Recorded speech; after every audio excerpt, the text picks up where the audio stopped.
খ্যাতনামা সাংবাদিক বিভুরঞ্জন সরকার আজকে মারা গেছেন। উনি নিজের জীবন নিজেই নিয়ে নিয়েছেন, অর্থাৎ আত্মহত্যা করেছেন। তার বিদেহী আত্মার সদ্গতি কামনা করছি। শোকাহত। ওনার লেখা টেখা পড়তাম, আমার দু একবার দেখা হয়েছে, মূলত তার সাথে পরিচয় তার লেখার মাধ্যমে। ভালো লাগতো লেখাগুলো, ইনসাইসিভ লেখা লিখছেন। তার সাথে রাজনৈতিকভাবে হয়তো কিছু অমিল ছিল, কিন্তু উনি একজন সৎ সাংবাদিক হিসেবে সবার কাছে পরিচিত ছিলেন। ওনাকে যেসব দুর্নাম শোনা যায় বিভিন্ন সাংবাদিকদের বিরুদ্ধে, এগুলো ওনার ভিতরে ছিল না। মর্মাহত, খুবই বেদনার সাথে আজকে এপিসোডটা কথা বলতে হচ্ছে। আমার মনে পড়ে গেল যে বেশ কয়েক বছর আগে, মানে অ্যাকচুয়ালি 12-13 বছর আগে, আমাদের আরেক সাংবাদিক মিনার মাহমুদ, উনিও আত্মহত্যা করেছিলেন। উনি আমাদের খুবই প্রিয় মানুষ ছিলেন, সাংবাদিক ছিলেন, খুব ক্যারিজম্যাটিক পার্সোনালিটি ছিলেন। উনি দীর্ঘ প্রবাদ জীবন কাটিয়ে এই দেশে আসলেন, কিন্তু কোনো একটি পেপার চালু করেছিলেন, কিন্তু তেমন কিছু করতে পারেন নাই। এবং বিভিন্ন জায়গায় উনি চাকরির জন্য ঘুরেছেন। তার মতো প্রতিভাবান ব্যক্তি, ওনার বয়স ছিল 53-54 এরকম বছর। শারীরিকভাবে খুবই ফিট ছিলেন, মানসিকভাবেও ছিলেন, তো উনি চাকরি পান নাই। হয়তো এটা একটা বড় কারণ। মানুষ আসলে আত্মহত্যা কেন করে এক্স্যাক্টলি তো বলা যায় না। খুব খারাপ অবস্থা থেকেও একজন বেঁচে থাকার আকুতি তাকে বাঁচিয়ে রাখে, বেঁচে থাকার উদগ্র কামনা তাকে বাঁচিয়ে রাখে। আবার অনেকে চুজ করেন এই পৃথিবীতে আসলে আমার আর স্থান নাই, এখানে থেকে আমার জীবনের আর কোনো মানে খুঁজে পান না, ওনারাই আত্মহত্যা করেন। বিভুরঞ্জন সরকারের জীবনের আর মানে খুঁজে পাচ্ছিলেন না। ওনার শেষ লেখা নামে একটি লেখা বিডি নিউজ 24 উনি পাঠিয়েছিলেন, ছাপাও হয়েছে। তো ওখানে অনেক কথা উনি লিখেছেন। তো আমি দুটো প্রসঙ্গ খুব ইয়েভাবে সচেতনভাবে এড়িয়ে যাচ্ছি। এক হচ্ছে, উনি একজন প্রখ্যাত সাংবাদিক, উনিও খুব নাম করা সাংবাদিক, উনিও মিনার মাহমুদের পত্রিকা বিচিন্তায় কাজ করেছিলেন। তার ব্যাপারে, মাহবুব কামাল সাহেবের ব্যাপারে যে কথাগুলো বলেছেন সেটা এগিয়ে যাচ্ছে। এবং উনি প্রধান উপদেষ্টার কে সরাসরি কিছু বলেননি, কিন্তু তার প্রেস উইং এর কার্যকলাপ নিয়ে কথা বলেছেন। এগুলো নিয়ে আসলে কথা বলতে চাচ্ছি না, কারণ ওনাদের কোনো বক্তব্য নাই। আর তৃতীয়ত বলতে চাচ্ছি না আর কি, কারণটা সহজে অনুমেয়। ওনার ক্ষোভ টপ ছিল, ক্ষোভের প্রকাশ হতে পারে একটা মানুষের শেষ লেখায়। খুব সুস্থ মস্তিষ্কে তো লেখা হয় না। তবে আমরা যেটা জানি, এটা লেখার ভেতরেও এসেছে, এবং আমরা যেটা জানি যে উনি খুব একটা স্বচ্ছন্দে ছিলেন না।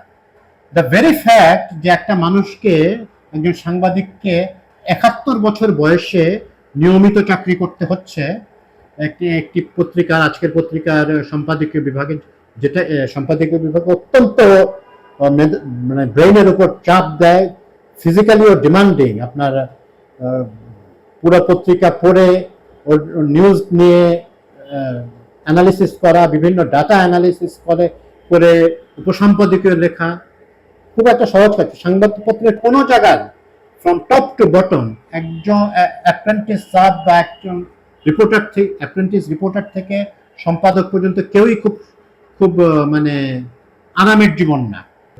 তো সম্পাদকীয় বিভাগও সেরকমই উনি ছিলেন। তো উনি বহু লেখা লিখেছেন জীবনে।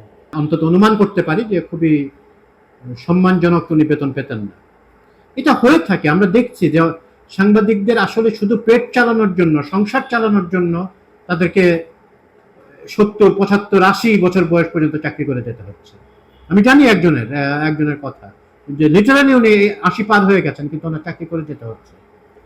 ওনার দরকার, এক হচ্ছে তো একটা সাংবাদিকতা অনেকের নেশার মতো হয়ে যায় অনেকে, আরেকটা হচ্ছে দরকার, তার আসলে খাদ্য জুটছে না।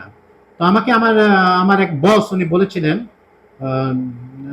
নাজমুল হাসান ভাই, উনি প্রখ্যাত বিজনেস রিপোর্টার, যে 60-62 বছর আগে একটা সাংবাদিকের আসলে কিছু একটা ব্যবস্থা করে নেওয়া উচিত, যাতে উনি 60-এর পরে উনি চাকরি করবেন শখে, তার শারীরিক সামর্থ্য, মেধাগত সামর্থ্য থাকে। শুধুমাত্র সংসার চালানোর জন্য কাজ করবেন, এটা হতে পারে না। উনি তার ছেলের চাকরি হচ্ছে না, এটা নিয়েও উনি ব্যতিব্যস্ত ছিলেন, এটাও আমরা শুনেছি। এবং এই লেখাটাতেও পড়লাম, এবং ওনার মেয়েকে নিয়েও উনি অনেক চিন্তায় ছিলেন।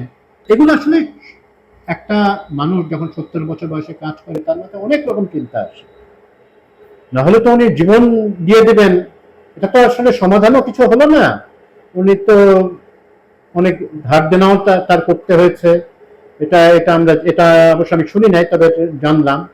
এবং অনেকে তাকে নাকি টাকা দেওয়ার কথা বললেও টাকা দেয় নাই, ঘুরিয়েছে। আমি দু একজনের কাছে কথা শুনে বললাম, কারণ তার কাছে ফেরত পাওয়ার আশা করতো না। মানে মানে এরকম অনেক রকম এক্সকিউজ দিয়ে তাকে আর্থিক সাহায্য থেকে বিরত থাকে। তো সংবাদপত্র বা সংবাদপত্র শিল্প বা মিডিয়া শিল্প ইন জেনারেল যদি প্রাতিষ্ঠানিক রূপ না পায়, বিশেষ করে প্রিন্ট মিডিয়া, এটা যদি না পায়, তাহলে তো এরকম ঘটনা আরো ঘটবে। এক মিনার মাহমুদ, এক বিভুরঞ্জন সরকার শেষ হবেন না যারা জীবন দিবেন, বা অনেকে আত্মহত্যা করার হিম্মতটা কুলিয়ে উঠতে পারেন না, কিন্তু জীবন মৃত অবস্থা বেঁচে থাকেন, মাথা নিচু করে চলাফেরা করেন, আত্মসম্মান বিসর্জন দিয়ে চলাফেরা করেন। ওনার তো খুব আত্মসম্মান জ্ঞান সম্পন্ন মানুষ ছিলেন। এবং কি বলবো, এটা তো আশার কোনো আলো দেখা যাচ্ছে না আল্লাহ, যে সংবাদপত্র শিল্পের সাংবাদিকরা খুব ভালোভাবে জীবনযাপন করবেন, এরকম আশা দেখা যাচ্ছে না। চাকরি পায় না, সিনিয়র হয়ে গেলে তার মনে একটা ব্রাত্য, তাকে তো একজন জুনিয়র ছেলেকে 5,000 10,000 টাকা দিয়ে আমি নিব, এটা তো আমার দিতে হবে অনেক টাকা, মানে কিছু টাকা তো দিতে হবে, ভালো টাকা দিতে হবে। কিন্তু তার এই মেধার কদরটা আর করলো না, পেপারগুলো সংবাদপত্রগুলো করেন না। আমি আজকের পত্রিকার কথা বিশেষভাবে বলছি না, এটা দু একটা ব্যতিক্রম ছাড়া সব পত্রিকায় হয়ে গেছে, এটা করেন। অনেক পত্রিকা অবশ্য একটা রিটায়ারমেন্ট এজ করেছে, এটা ভালো এক হিসেবে, এবং তারা বেনিফিট টেনিফিট দেন, এবং তারপরে চাকরি করলে কন্ট্রাকচুয়াল চাকরি করা হয়। খুবই খুবই দুঃখজনক, মর্মান্তিক। তার আত্মীয়দের প্রতি আমার গভীর শোক, মানে আমার বলতে নিউ ভিউ এর গভীর শোক ও সমবেদনা জ্ঞাপন করছি, এবং এরকম ঘটনার পুনরাবৃত্তি যেন না হয় সে আশা রাখছি, আশা করছি, আশা করতেই হবে।